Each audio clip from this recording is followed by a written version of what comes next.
Señora Presidenta del Congreso, señor Presidente del Poder Judicial, señor Arzobispo y Primado del Perú, señores Vicepresidentes del Congreso de la República, señor Presidente de la Junta Nacional de Justicia, señor Defensor del Pueblo, señor Jefe de la Oficina Nacional de Procesos Electorales, señora Jefa Nacional del RENIEC, señor Contralor General de la República, señores parlamentarios andinos, señor Alcalde de Lima, señor Jefe del Comando Conjunto de las Fuerzas Armadas del Perú, señores Comandantes Generales de los Institutos de las Fuerzas Armadas, señor Decano del Cuerpo Diplomático, señoras y señoras congresistas,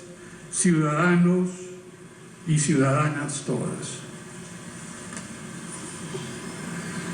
Agradezco al Congreso, agradezco a la ciudadanía por esa alta designación, pero este agradecimiento es también un compromiso.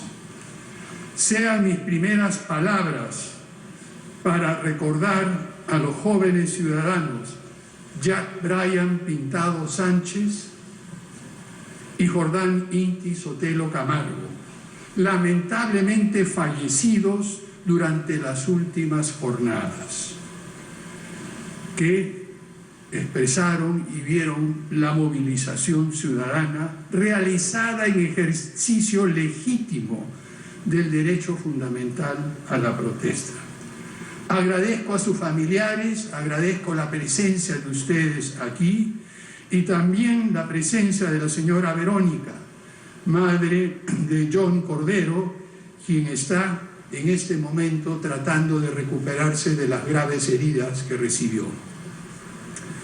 No podemos devolver la vida a estos jóvenes, pero sí podemos evitar que vuelva a suceder. Podemos además apoyar decididamente a los heridos, algunos de ellos de gravedad.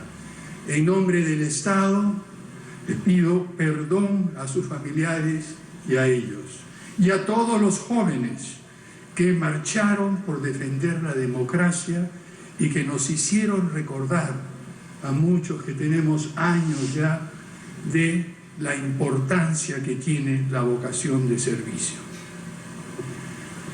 En el Perú y en el mundo entero estamos viviendo tiempos de incertidumbre, de inconsistencias, de contradicciones, de amenazas y de miedos, de rencores y de resentimientos.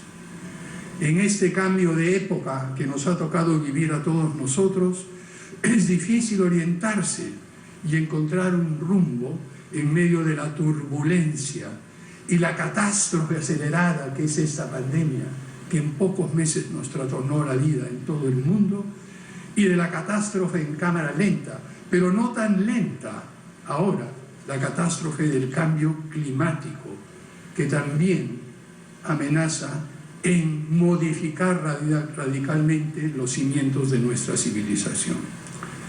En estos momentos de crisis sin precedentes, y agudizados por estas catástrofes y por los problemas que tiene nuestro país, los problemas económicos, de salud, sociales y de seguridad, es fundamental, es absolutamente necesario mantener la calma, la tranquilidad y la ecuanimidad.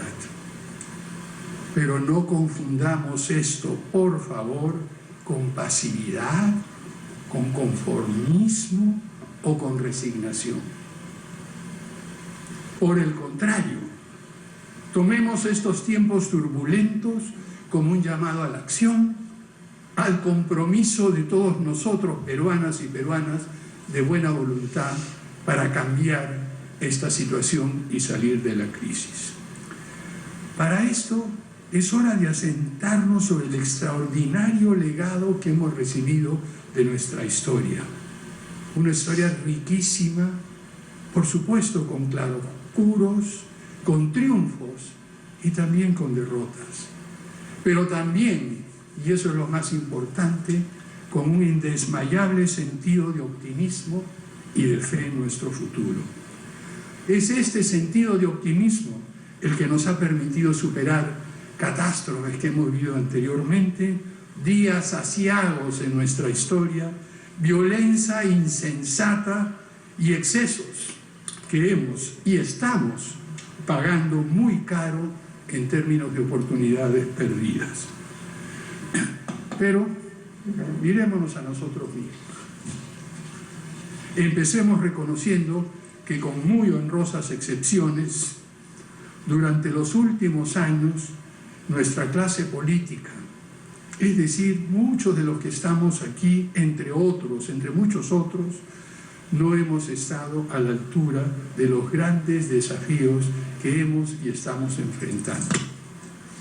No hemos sabido escuchar y responder a las legítimas aspiraciones de la gran mayoría de peruanos y peruanas, a demandas de reconocimiento y de dignidad, de igualdad de trato y de oportunidades para todas y todas, de caminos hacia el progreso para todo el país.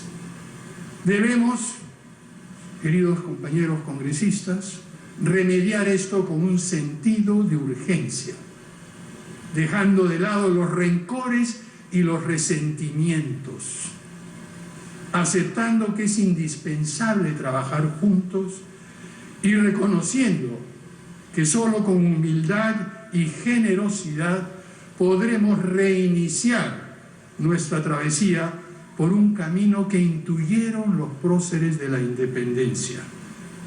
Y este camino nos debía haber llevado a fundar una república de iguales, que reconozca nuestra identidad diversa y pluralista, pero que al mismo tiempo es integrada como un propósito común: la libertad, el bienestar, la igualdad y la prosperidad para todos y todas.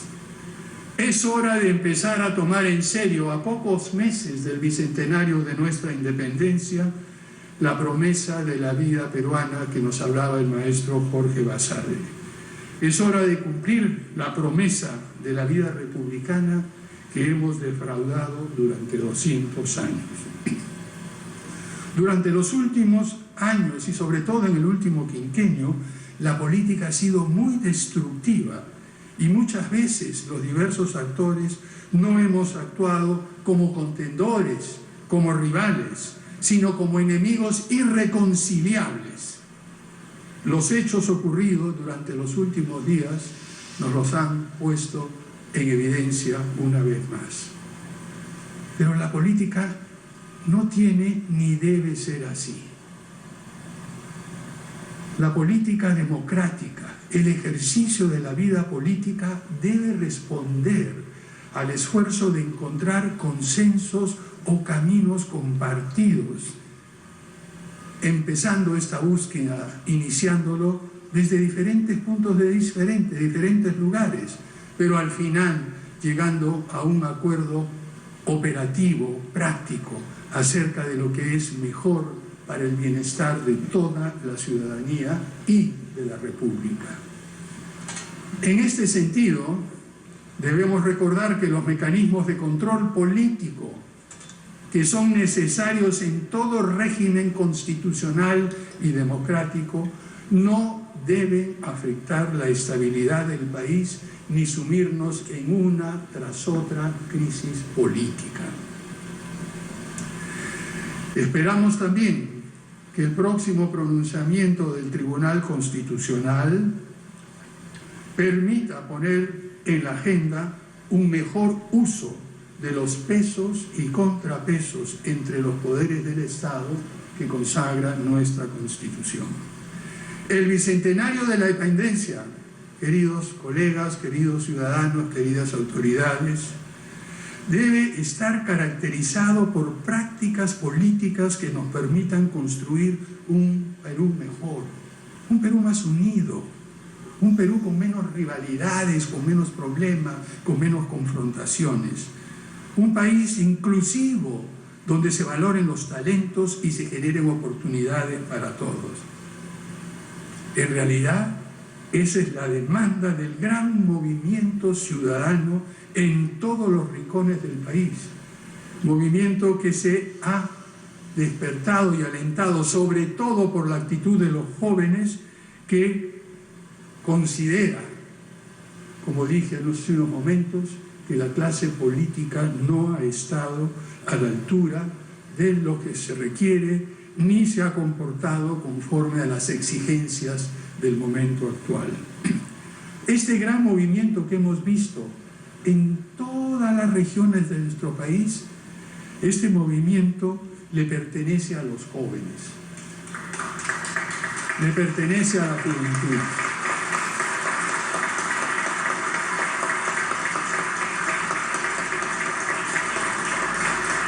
Le pertenece a la generación del bicentenario que se han convertido todos estos jóvenes en protagonistas que nos reclaman representación y espacios de participación política, porque para que la política cambie también necesita de los jóvenes. El costo ha sido muy alto y siento una vez más, y nos arrepentimos una vez más, que haya cobrado las vidas de Jack Bryan y Jordan Inti. Si alguna capacidad de rectificación tiene la clase política, el sacrificio de estos jóvenes debe marcar un hito para que cambiemos la forma tan nociva en que hemos estado ejerciendo la política. Por eso, desde el gobierno, haremos un reconocimiento público a la contribución de los jóvenes que nos han ayudado y nos han recordado que es preciso reafirmar la vida democrática de nuestro país. Para eso, anuncio, como presidente de la República, que la beca Presidente de la República cambiará de nombre por beca La Generación del Bicentenario.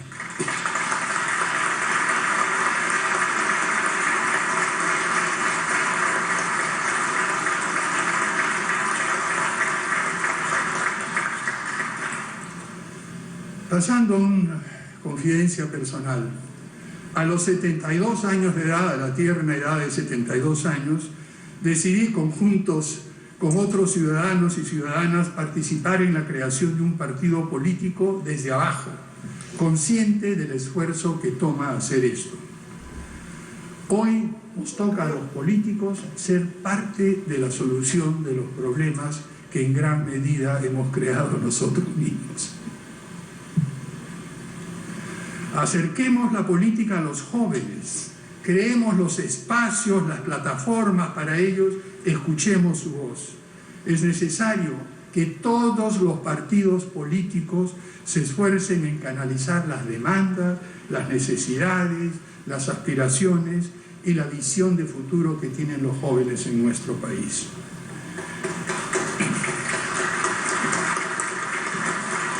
Este gobierno de transición, surgido en tan graves circunstancias que vive la patria, no será un gobierno partidista, sino plural, que responda precisamente a la necesidad de que la política sea un punto de encuentro, para que sin renunciar a nuestras perspectivas, a nuestros ideales, a nuestras maneras de ver el mundo, lleguemos a compromisos reales de acción compartida.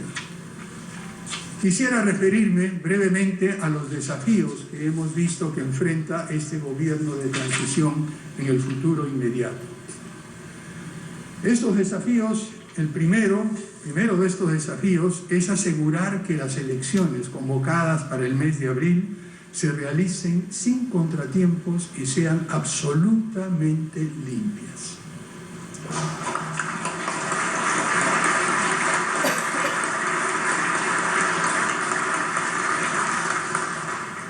Mantendremos desde el gobierno una actitud de absoluta neutralidad en el proceso electoral en marcha y dotaremos de los recursos necesarios a los organismos electorales para garantizar resultados que reflejen a cabalidad la voluntad ciudadana. Asimismo, en segundo lugar, debemos enfrentar la grave crisis económica y de salud originada por la pandemia. Debemos reconocer que, a pesar de las dificultades, somos aún una sociedad con reflejos sanos, que es capaz de tomar conciencia y reclamar más y mejores servicios de calidad, sobre todo servicios de salud y de educación. Debemos aprender de las lecciones de la pandemia en materia de salud, en materia educativa, en materia de innovación, que las cuales hemos sido testigos durante los últimos meses y semanas. Pero para ello es fundamental mantener este esfuerzo, esa contribución que el conocimiento, la ciencia, la tecnología y la innovación, en esta época de la cuarta revolución industrial, en esta época de las sociedades del conocimiento, hace y tiene que hacer para mejorar la calidad de vida, mejorar la condición humana en todo el mundo. En este sentido, el gobierno se compromete a fortalecer la gobernanza y la institucionalidad de las actividades de ciencia, tecnología e innovación en nuestro país, ya que, como dicen los jóvenes en las redes sociales, sin ciencia y tecnología no hay futuro. Actuaremos también en el ámbito de seguridad ciudadana, algo que es extremadamente importante, como nos ha demostrado los últimos sucesos y situaciones.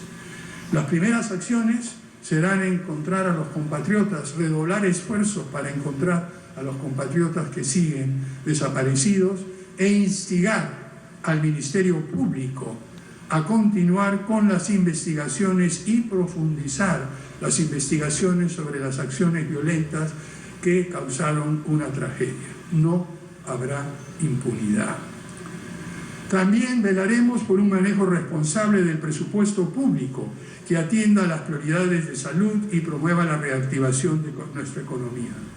Hago un llamado a los empresarios, al sector privado en general, para que se comprometan y apoyen la reactivación económica que tanto necesitamos para devolverle a todos los trabajadores sus maneras de ganarse la vida.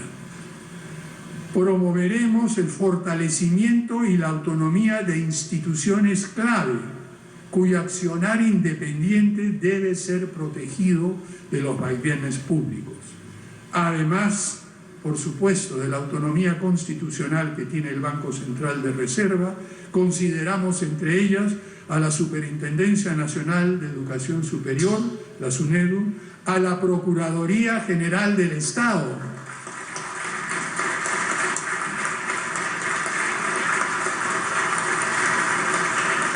y también al Instituto de Radio y Televisión del Perú, para que refleje con veracidad la situación de nuestro país y emita y publicite, haga pública la opinión y los diferentes puntos de vista de toda la ciudadanía y no del gobierno.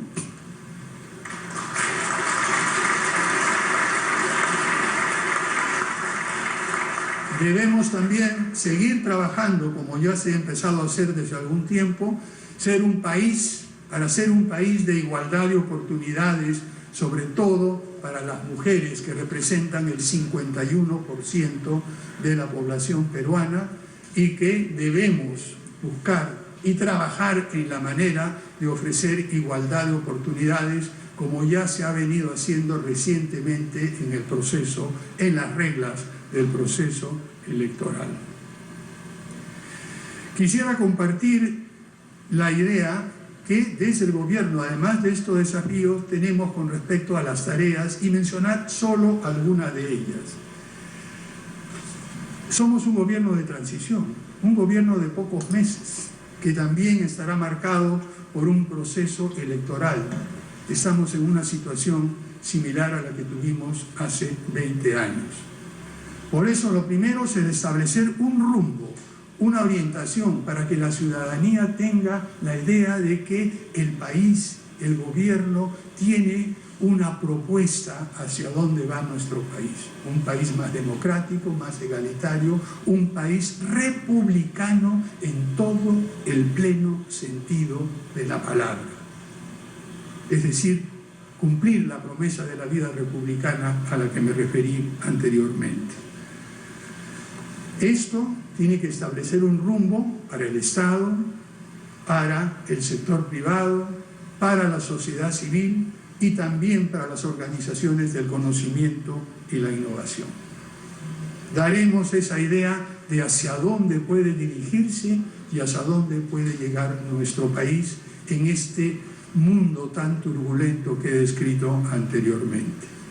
En segundo lugar, somos muy conscientes del tiempo limitado, como dije anteriormente, y de la necesidad de concentrar esfuerzos en algunos temas que mencionaré más adelante, que son temas que asumirá el gobierno con toda seriedad y con todo compromiso.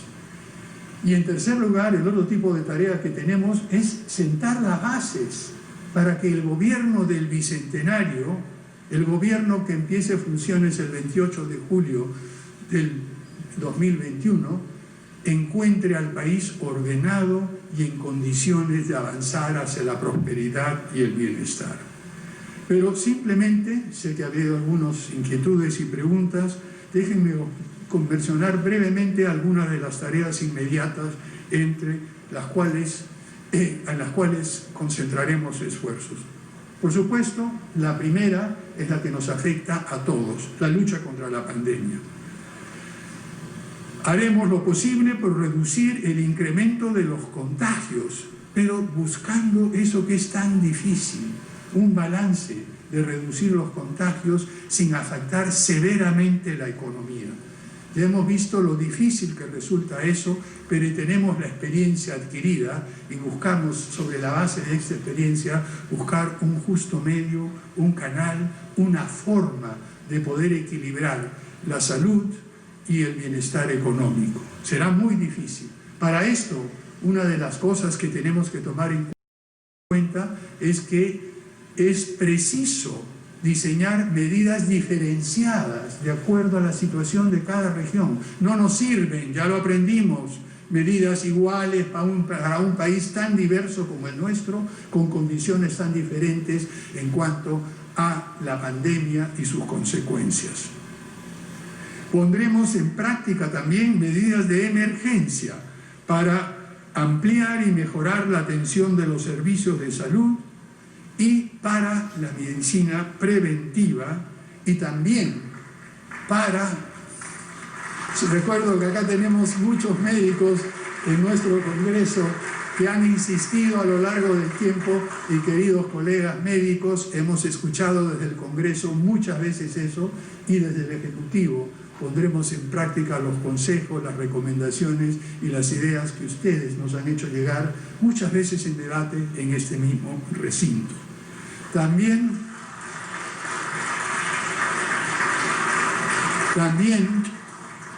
sabiendo ya que los esfuerzos en nuestro país y en otras partes del mundo están llegando ya a producir y a difundir las vacunas, buscaremos la manera de que estas vacunas puedan llegar al país, distribuirse de manera equitativa y justa lo más rápido posible, atendiendo primero a los más vulnerables.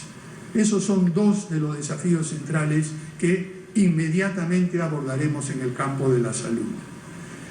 En el campo del crecimiento económico y gestión responsable de las finanzas públicas, garantizaremos la estabilidad económica y el equilibrio fiscal. Tenemos presentes y hemos aprendido las lecciones de dejar de lado este requisito previo, esta condición fundamental para el crecimiento económico, para el bienestar y la mejor distribución de lo que nuestro país produce y genera con esta riqueza tan grande de recursos naturales que tenemos. Esta estabilidad económica y equilibrio fiscal, y disculpen, queridos compañeros congresistas, que muchas veces, por atender a las realmente claras y justísimas demandas de muchísimos sectores de nuestro país, sobre todo en las diversas regiones del Perú, se tratan de proponer, pero que se enfrentan con frecuencia con la dura realidad de unas arcas públicas disminuidas por una recaudación fiscal que ha caído en 30%, con dificultades enormes para equilibrar el presupuesto público, y será sumamente difícil, y les adelanto eso porque sé que hay muchas demandas justas, pero también desde el Poder Ejecutivo tenemos la responsabilidad de atender lo más urgente, lo prioritario entre esas demandas, pero haciéndolo respetando la estabilidad y el equilibrio, porque si no lo hacemos, perdemos todos. Todo nuestro país pierde. Al perder la estabilidad económica tendremos desempleo, inflación, como ya lo hemos vivido anteriormente. Y en segundo lugar, trabajaremos con el Congreso para completar la discusión y la aprobación del presupuesto público, que ya lo tenemos en este momento dentro del Congreso, ya está en discusión. La idea es que este presupuesto sea financiado y equilibrado, y sobre todo lo que nos preocupa, y sé que les preocupa a muchísimos de ustedes, sobre todo aquellos en las diversas regiones de nuestro país, mejorar la ejecución presupuestal en todos los niveles de gobierno.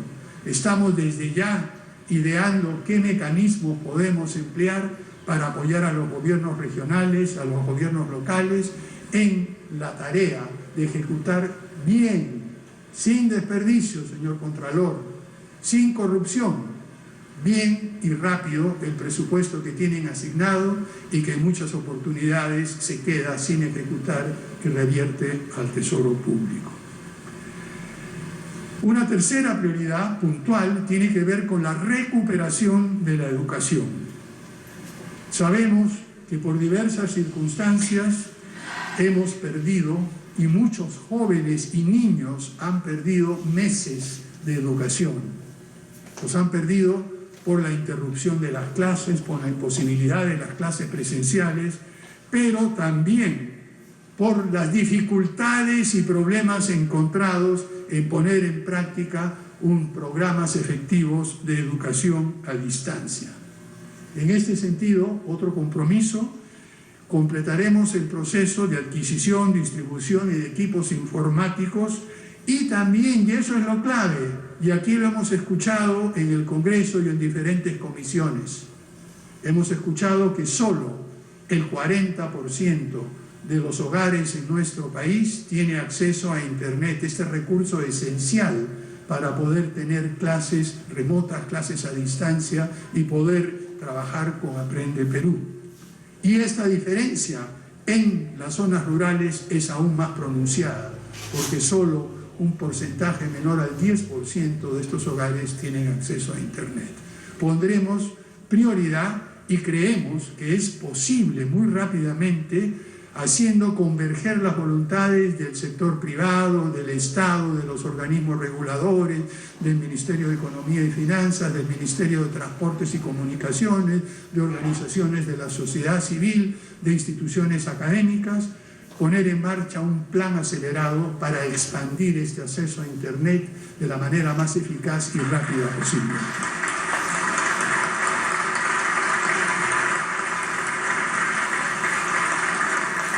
Y una tercera prioridad en la cual este Congreso ha reiterado muchísimas veces su compromiso es el fortalecimiento de la educación superior y el refuerzo de la SUNEDU.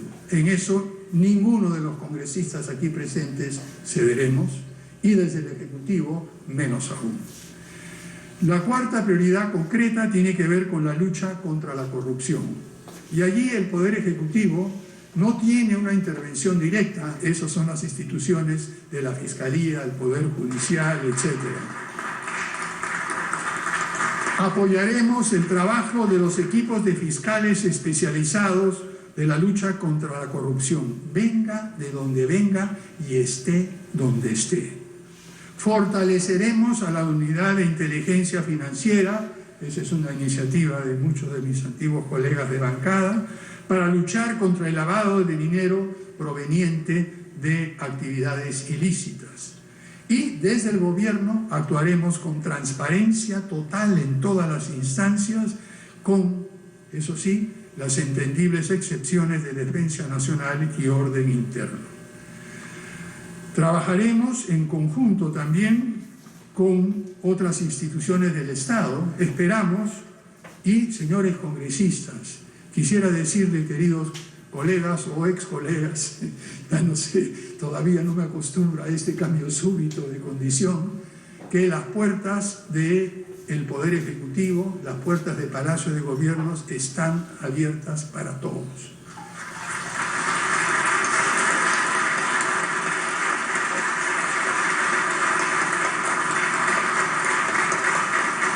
Esperamos verlos allí, los invitamos ya, escucharemos sus planteamientos, trabajaremos juntos, pero eso sí, sin esperar de nuestra parte que en alguna forma el Congreso abdique su función de fiscalización, para la cual nos someteremos a cualquier acto de fiscalización que el Congreso tenga a bien plantear. Y lo que esperamos que esta nueva vía de comunicación y de diálogo mutuo, de diálogo entre dos poderes del Estado, permita superar esos antagonismos que tanto nos han costado en el pasado.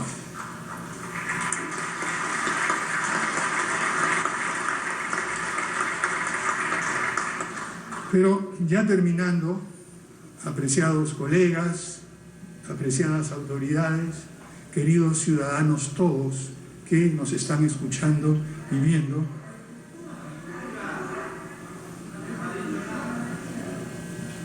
perdón, para terminar quería decir dos temas adicionales.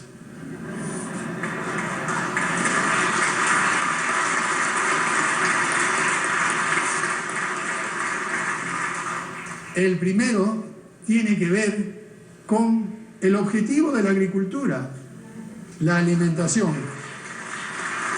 Y en ese sentido, una de las primeras tareas, siguiendo lo que ha planteado y aprobado el Acuerdo Nacional, que contamos con la grata presencia de su secretario técnico, el distinguido intelectual Máximo Hernández, el Acuerdo Nacional ha aprobado un programa de hambre cero.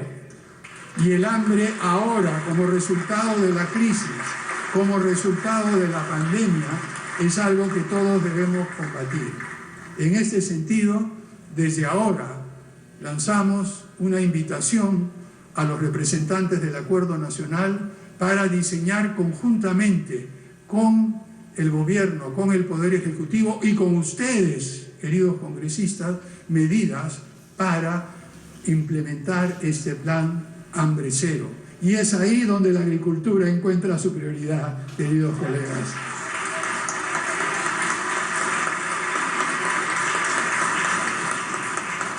Decía que me faltaban un par de puntos. El siguiente punto que creo que es sí fundamental. Ya me han escuchado hablar de los problemas de nuestro país, de la clase política, de la desconexión que hay entre la ciudadanía y sobre todo entre los jóvenes y los que somos actores políticos.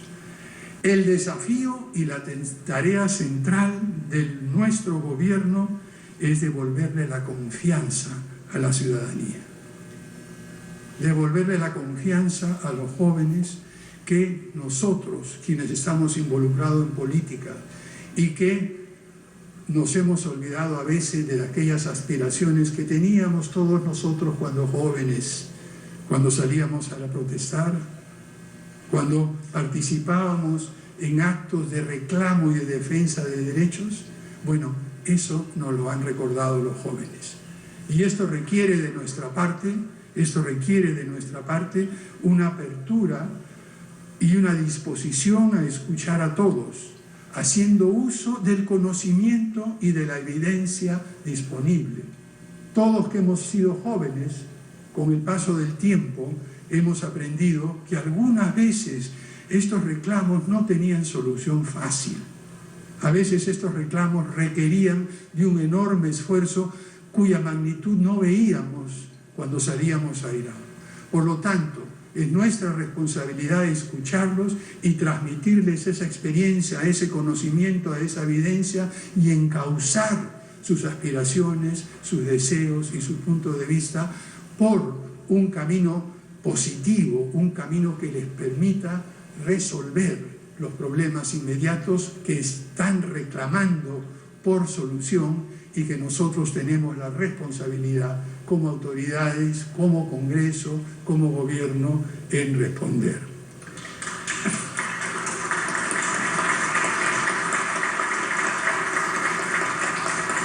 En resumen, queridos colegas congresistas, apreciadas autoridades y queridos peruanos y peruanas, a pocos meses del Bicentenario haremos lo posible desde el Gobierno para no solo ganarnos la confianza de la ciudadanía, sino también para devolverle la esperanza, para devolverle esa capacidad de imaginar y pensar en un Perú mejor y hacerlo realidad.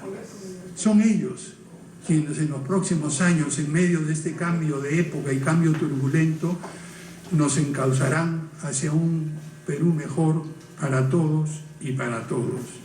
Confianza y esperanza son dos cosas que esperamos devolverle a la ciudadanía en los cortos meses que nos quedan. Y termino ahora, sí, queridos amigos, citando unas palabras de César Vallejo, que creo que ilustran bien la tarea de superar rencillas y disipar rencores. Quisiera compartir con ustedes las últimas líneas de mi poema favorito de César Vallejo, Considerando en frío. ¿Recuerdan ustedes cómo empieza? Considerando el frío imparcialmente. Pero lo que es importante recordar ahora no es solo ese principio, sino cómo termina después de haber descrito las amarguras, la diversidad, los problemas, los rencores, las diferencias, y dice: examinando en fin sus incontadas piezas, su retrete, su desesperación al terminar su día atroz, borrándolo, comprendiendo que él sabe que le quiero, que le odio con afecto y me es, en suma, indiferente. Considerando sus documentos generales y mirando con lentes aquel certificado que prueba que nació muy pequeñito, le hago una seña: viene. Y le doy un abrazo, emocionado. Queridos compatriotas, muchas gracias y ¡que viva el Perú!